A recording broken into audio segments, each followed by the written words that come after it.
Hello everyone, Silverstruck here. Welcome to the Silverstruck channel. In this video, I'll be reviewing some Johnson Matthey vintage pressed silver bars. Now, I understand that the pressed bars are often overlooked by collectors. A lot of collectors that want the older bars go after the much older, earlier poured bars or the later cast bars, and not so much the pressed bar varieties that came later as technology improved. These were kind of the tail end of the line for a lot of vintage refiners such as Johnson Matthey and Engelhard, last types of bars they produced.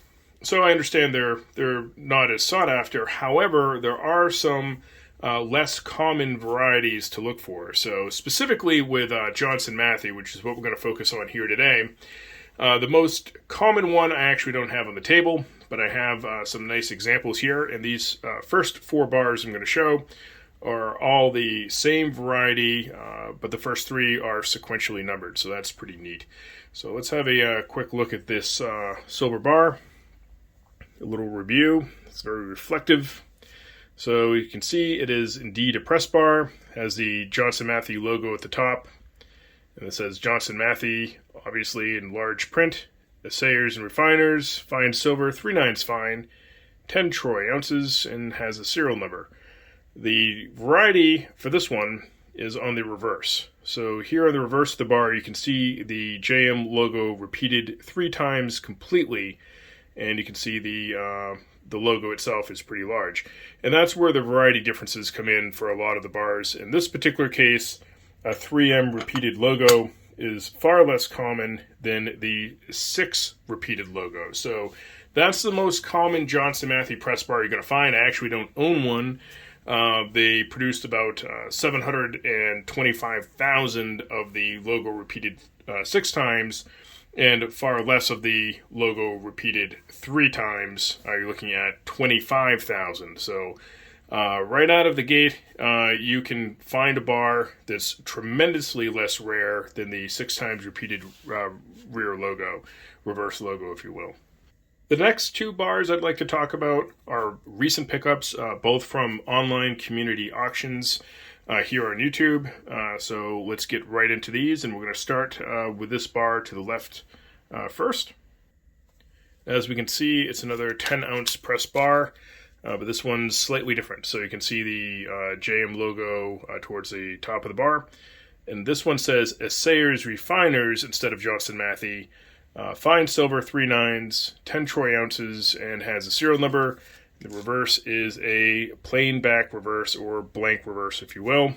So this bar, they produced 50,000 of. So again, far less of a production than the 6 times repeated logo bar that's so common out there of 725,000. This one only had 50,000 produced. So here's another example. Now, just for you collectors out there, if you found a logo or counter stamp here on the reverse of the bar at the bottom, and then you're in luck because there was only 100 of those made. So that's pretty interesting. And I'll go on allengelhard.com in just a moment, and we'll check these out online so you can see how to look them up. So let's talk about the right-hand bar. As you can see, this bar looks very similar to the first 4 bars I showed. And we have that Johnson Matthey logo at the top, and in big font again, Johnson Matthey. It's printed, Assayers Refiners, smaller under that. Fine silver, 3/9, 10 troy ounces with a serial number. Is this a 6 times repeated or a 3 times repeated reverse?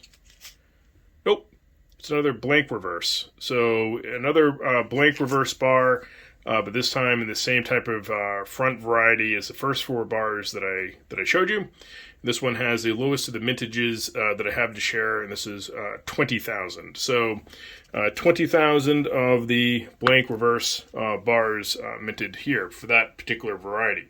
So there again, the most common of these bars, 725,000 made, and you can really increase your collectability and rarity of the bar by simply collecting some of these different reverses here, different varieties of Johnson Matthey bars.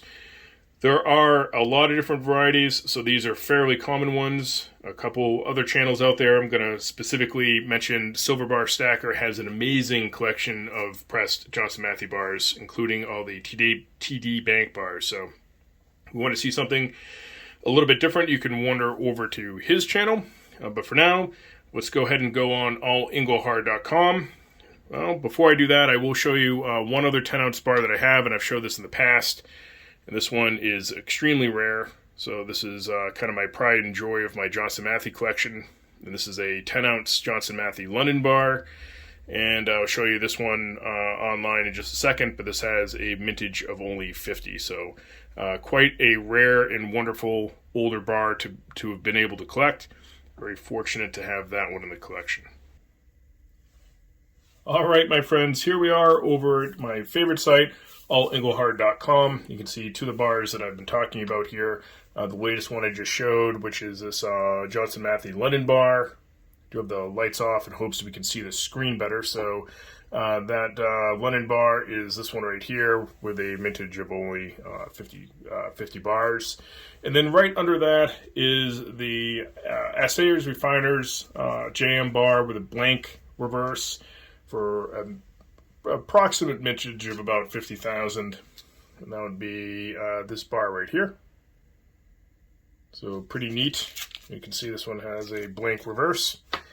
So as we scroll down, this is the bar I was talking about with that counter stamp in the reverse of the bar with only 100 made. There's one of those, several of these TD Bank bars you can find over in SBS's channel. This is the most common Johnson Matthey, and probably what most collectors are thinking these press bars are when they're hunting for vintage. This bar is the super common 6 times repeated logo, 6 full times repeated, I should say. And that, of course, is a very high mintage of 725. Scroll further down here, and we can see these varieties of bars right here. Both have a mintage of 25,000, but this variety, which I don't have, will lead with a R designated serial number. And of course, the bar that I was showing, the 4 that I have, do not have the R designation, so it would be this 10-ounce bar right here of mintage of 25,000, and that's with the JM logo repeated 3 times in the reverse in full. So I'm not sure if I said that before, but the JM logo has to be repeated in full, not partially. So as we scroll down a little bit, we can also find the last bar I was talking about here, which is the Johnson Matthey bar with the blank reverse. That would be this guy right here, with a mintage of only 20,000. So there you have it. You can find some really cool, less common pressed Johnson Matthey bars. If you look hard enough and you know what you're looking at, they are out there. You just have to put a little bit of work into the research. Do you collect vintage Johnson Matthey bars? If you do, you'll have to let me know what you found in the comment section. I love hearing from all of you and hearing about your collecting stories and adventures. So don't forget to leave me that comment. And as always, thank you so much for watching.